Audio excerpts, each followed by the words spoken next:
வணக்கம். Welcome to inside astrology. கன்னி ராசிக்கு இந்த மே மாதம் 10ஆம் வீட்டின் அதிபதியான புதன் தனது பலவீனமான ராசியான மீனத்தில் இருக்கிறாரு.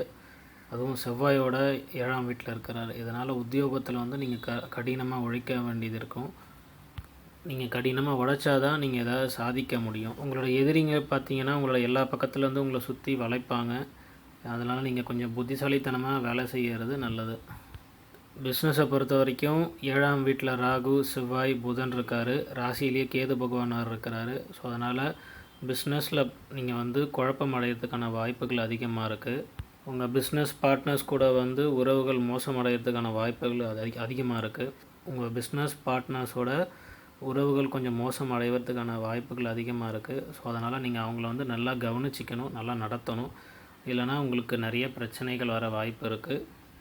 ஸோ நீங்கள் பிஸ்னஸை நெக்ஸ்ட் லெவலுக்கு கொண்டு போகிறதுக்கு நீங்கள் 2 பேரும் ஒன்றா வேலை செஞ்சால் தான் அதை நெக்ஸ்ட் லெவலுக்கு நீங்கள் கொண்டு போக முடியும். ஸோ உங்கள் ரிலேஷன்ஷிப்பை நீங்கள் பில்ட் பண்ணுறது ரொம்ப முக்கியம்.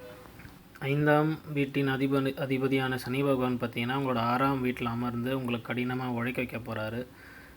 அதே சமயம் குரு பகவான் பார்த்திங்கன்னா 9ஆம் இடத்துல உட்காந்து உங்களோட 5ஆம் வீட்டை பார்க்கறதுனால உங்கள் மனம் அறிவை தேடி செல்லும். உங்களோட நாலேஜை நீங்கள் எப்படி எதை மூலிமா வளர்த்துக்க முடியுமோ அவ்வளோ முயற்சி போட்டு நீங்கள் உங்கள் நாலேஜை வளர்த்துக்க போகிறீங்க. உங்கள் ஸ்கில்ஸை டெவலப் பண்ண போகிறீங்க. பாடங்களை தெளிவாக புரிஞ்சு படிக்கிறதுல உங்கள் திறன் அதிகரிக்க போகுது. என்ன சேலஞ்சஸ் வந்தாலும் அதை நீங்கள் அவாய்ட் பண்ணிவிட்டு நீங்கள் கல்வியில் கவனம் செலுத்துறதில் ஒரு குறியோடு இருப்பீங்க. இதனால் உங்களுக்கு ஒரு பாசிட்டிவான ரிசல்ட்ஸ் உங்களுக்கு எஜுகேஷனில் கிடைக்க போகுது. ஃபினான்ஷியல் ஸ்டேட்டஸை பொறுத்த வரைக்கும் 6ஆம் வீட்டில் சனி பகவான், 7ஆம் வீட்டில் ராகு, செவ்வாய், புதன் மற்றும் 8ஆம் வீட்டில் சுக்கிரன் பகவான் இருக்கிறதுனால உங்கள் ஃபினான்ஷியல் சேலஞ்சஸ் ரொம்ப சவாலாக இருக்கும். செலவுகள் ரொம்ப அதிகரிக்கும். உங்களுக்கு கட்டுப்படுத்த முடியாத அளவுக்கு உங்களுக்கு ஃபினான்ஷியல் ப்ரெஷர் இருக்கும். இந்த மந்த்து வருமானம் மிகவும் சாதாரணமாக இருக்கும். இந்த டைம் பீரியட் நீங்கள் கொஞ்சம் கேர்ஃபுல்லாக ஹேண்டில் பண்ணணும், அதை பார்த்துக்கோங்க. ஃபேமிலி லைஃப்பை பொறுத்த வரைக்கும் நீங்கள் குடும்பத்தோட புனித யாத்திரை இல்லைனா கோயில்களுக்கு போகிற மாதிரியான பிளான் பண்ணுவீங்க. ஸோ இதனால் போகிறதுனால உங்கள் மனது அமைதியாகும், வீட்டில் மகிழ்ச்சி அதிகரிக்கும். ராசியில் குரு பகவானோட தாக்கம் இருக்கிறதுனால குடும்ப உறுப்பினர்கள் இடையே எந்த இடையூறும் ஏற்படாத வகையில் ஒரு நல்ல முடிவு எடுப்பீங்க. உங்களுக்குள்ள அன்பு அதிகரிக்க போகுது.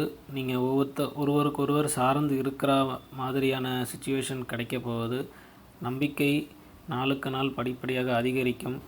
ஃபேமிலி மெம்பர்ஸ் எல்லோரும் சேர்ந்து டைம் ஸ்பெண்ட் பண்ணுறதுக்கு இதுக்கு ஒரு நல்ல டைம் பீரியட். இதை நல்லா பயன்படுத்திக்கோங்க. ஹெல்த்தை பொறுத்த வரைக்கும் புதன், ராகு, செவ்வாய் இவங்க 3 பேரும் ஒன்றா இருக்கிறதுனால உங்கள் ஆரோக்கியத்தில் நீங்கள் கொஞ்சம் கவனம் செலுத்த வேண்டியது அவசியம். ஸ்கின் ரிலேட்டட் இல்லைனா பிளட் ரிலேட்டடான பிரச்சனைகள் உங்களுக்கு தொந்தரவு செய்யலாம். அதனால் நீங்கள் ஃபுட் ஹேபிட்ஸை நல்ல ஒரு ஹெல்த்தியான ஃபுட் ஹேபிட்ஸை மெயின்டைன் பண்ணுறது ரொம்ப அவசியம். உங்கள் ஹெல்த்தி ஃபுட் ஹேபிட்ஸ் மூலிமா நீங்கள் ஒரு பெட்டர் ஹெல்த்தி லைஃப் எப்படி லீட் பண்ணுறதுன்னு பாருங்கள். வாழ்த்துக்கள்.